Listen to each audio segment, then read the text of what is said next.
Hi, welcome to SciJourn. My name is Andrew Goodin, and I implemented a SciJourn project in my 11th grade chemistry classroom for the past 2 years here in St. Louis. You're about to embark on a pretty incredible journey.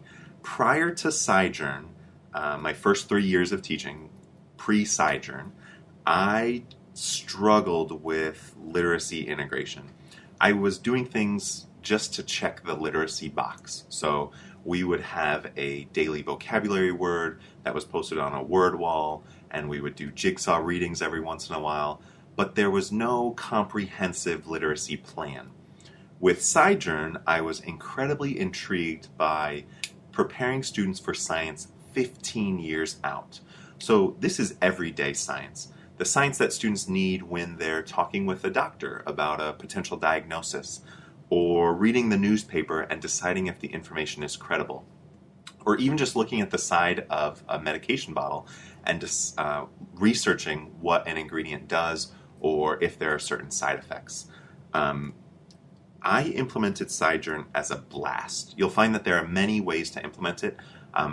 I used 8 days prior to the end of the first semester and did SciJourn all together on those 8 days. So for 8 days, all we did was SciJourn.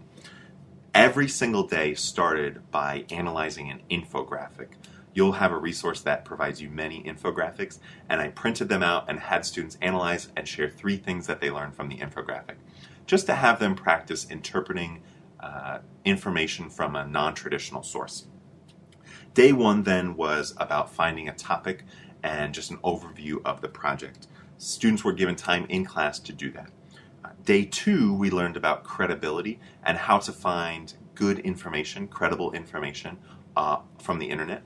I introduced them to the search star, which is a technique for more effective use of search engines, and students had time to research. The 3rd day, students pitched their topic to other students and to me and received feedback on their ideas. The 4th day, we learned about the inverted triangle, which is a method for structuring a science news article, and then students had time to begin writing their rough draft. The 5th day, we learned about attributions, pulling information into the article and citing it correctly from reputable sources. And the 6th day, we learned about leads, which is how an exciting or engaging introduction to a science article. The 7th day, we learned about the SAFI, which is the Science Article Filtering Instrument. It's a checklist for students to use to make sure that they have everything that a science news article should have, and that they don't have anything that a science journal article shouldn't have, like plagiarism or lying or advertising. And so you can sort of think about it as a rubric, but it definitely is not one. It's more of a checklist.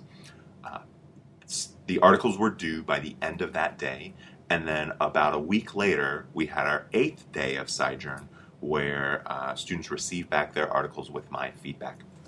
The first year I did it, I received 135 articles, rough drafts, and provided feedback to all of those articles. About 10% of students then continued to revise and submit a second revision, and so on. The second year, I had 99 articles submitted and did all the revisions for that. I did have a lower number of students. It ended up being about the same percentage of students each year that submitted their first rough draft, about 85% of students. All in all, I had 1 student published. Her article on scoliosis now has 13,500 views on scijourner.org. Pretty incredible stuff, seeing as she wants to go on to become a journalist. It was a very heartfelt, personal story with the science behind scoliosis.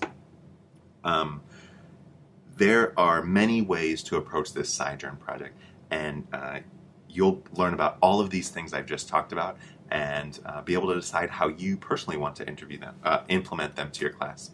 So best of luck as you navigate through the course, and enjoy.